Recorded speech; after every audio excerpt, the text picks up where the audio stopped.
Chin-ups and pull-ups can be performed in a variety of different ways with minimal equipment required. There are many different versions of these exercises that differ based on the grip, body position, and the apparatus or implement used. A chin-up generally refers to an exercise where you're bending at the elbows and shoulders to pull your body weight up vertically while the palms of the hands are facing you, i.e. a supinated grip. A pull-up refers to any exercise where you're doing the same general movement but with the palms of the hands facing away from you, i.e. a pronated grip. Because chin-ups and pull-ups are similar movements, they work very similar muscle groups, namely the lats, rhomboids, middle and lower traps, and the elbow flexor muscles of the upper arm. The difference lies in the emphasis on each muscle group, which changes based on the orientation of the hands and the width of grip.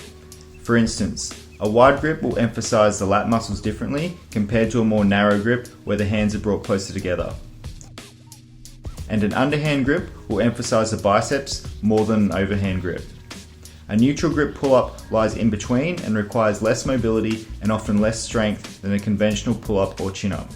Narrower grips allow for a greater range of motion and require you to bring your chest to the bar at the top, while wider grips will require a shorter range of motion and give you reps closer to chin height due to joint and bone articulations and the restrictions on the range of motion. To illustrate this better, try the following. Keep your chest up and your arms in alignment with your body. Pull your elbows and wrists down as far as you can in a wider position, similar to the top position of a wide grip pull-up. Now with your chest still up, keep pulling your elbows and wrists down as far as you can, but move your elbows towards each other, similar to the top position of a narrow grip pull-up. Notice the difference in range of motion. The width of grip also determines whether you'll be working in external rotation or internal rotation at the shoulder joint, which is important if you have issues with your shoulders and even elbows. Body position is also important too. Your upper back should be slightly arched and not rounded over to ensure you're getting proper engagement of the right muscles in the upper back, as well as protecting your neck and shoulders. The lower back can be arched too if your goal is purely about the aesthetics of your back. However, a more hollow body or dish hold shape is recommended and predominantly demonstrated throughout this video. This is because this shape engages your core more, minimizes cheating and bad form, and also allows for a better functionality and strength transfer towards other more advanced exercises such as muscle ups. We'll cover how you can achieve this shape better later in the video. For now, let's look more closely at what proper technique looks like when performing chin-ups and pull-ups, as well as the big mistakes to be aware of and how to rectify them. The following mistakes and corrections will be demonstrated using the conventional shoulder width versions of pull-ups and chin-ups and will be performed on the bar as opposed to rings and other pieces of equipment. However, this is not to imply that these mistakes and corrections can't be applied to most other chin-up and pull-up variations, and for this reason, I'll actually be using pull-ups and chin-ups interchangeably throughout this video.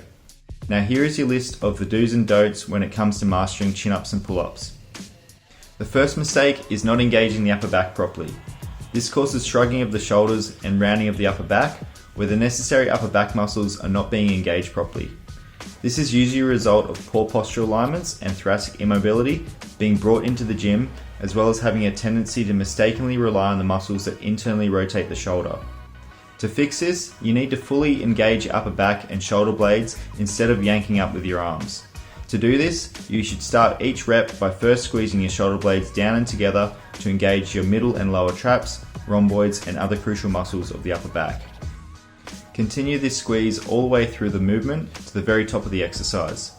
These technique cues are usually not enough though, as you're likely stiff and weak in these upper back muscles to begin with. Hence, you should dedicate yourself to regular mobility work on your thoracic spine if your posture is quite kyphotic and your upper back is rounded forward, while also complementing this with some targeted strengthening and activation work for your upper back muscles such as your lower traps and your rhomboids. Exercises like scapular pull-ups are great for this, and so too are wall slides.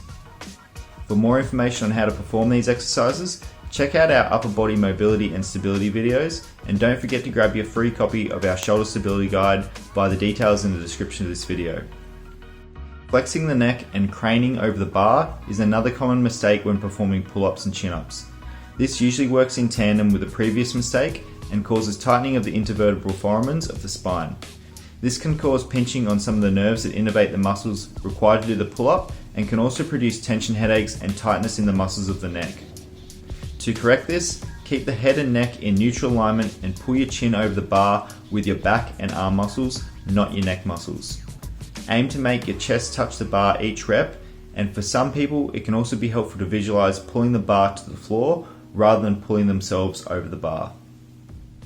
Flaring the elbows is the next mistake. This usually goes hand in hand with the previous two mistakes and is usually a sign of too much shoulder internal rotation.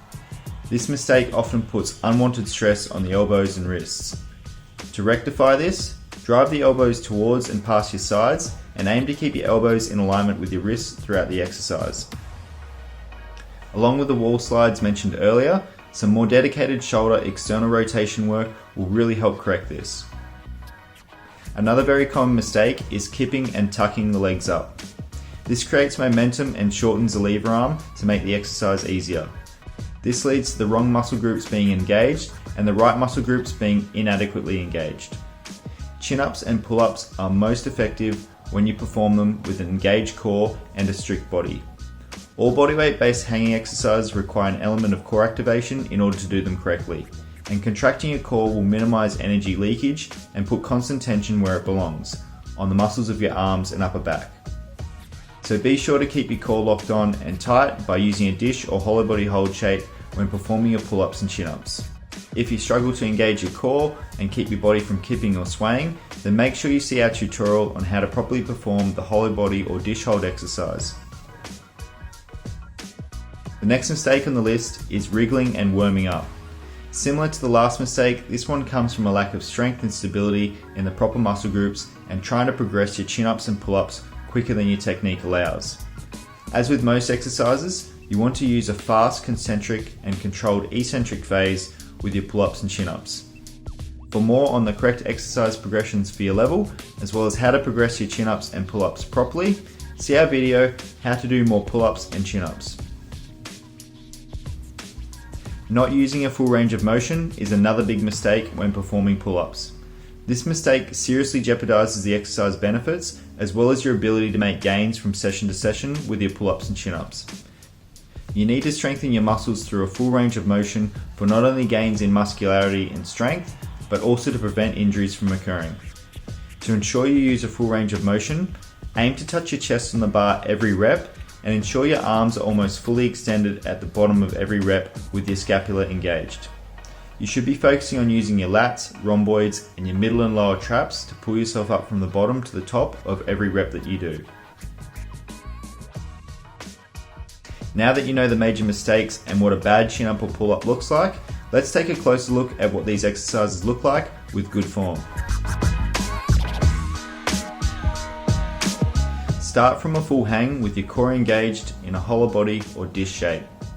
Ensure your upper back is not rounded and your scapula are depressed with lower traps engaged so you don't pull yourself up with just your arms. From this active hanging position, use your lats, rhomboids and other upper back muscles to pull yourself up towards the bar. In doing so, ensure you drive your elbows towards and past your sides.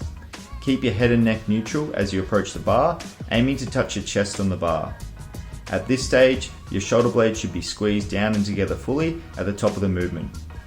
Now, while keeping your core and the correct upper back muscles engaged, lower yourself down under control using a full range of motion to complete the exercise. And there you have it. If you avoid the pitfalls mentioned earlier and apply the proper technique cues, you'll be well on your way to developing great looking pull-ups and chin-ups that work the correct muscle groups and keep you from lagging in progress, or worse yet, get you injured. Now that you know the correct technique, it's best to start your chin-ups and pull-ups at the right progression level. Whether you're looking to do your first pull-up or looking to do 20, make sure you watch our video, How to Do More Pull-ups and Chin-ups, for the right exercise variations based on your level of ability. In this video, we'll also provide you with a step-by-step program with all the required sets, reps, volume, and intensity measures to progress your pull-ups no matter what starting point you're at or current level of strength is. If you like this video, please let us know and feel free to leave a comment if you have any feedback or questions.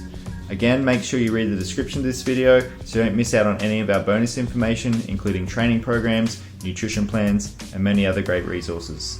Thanks and see you next time.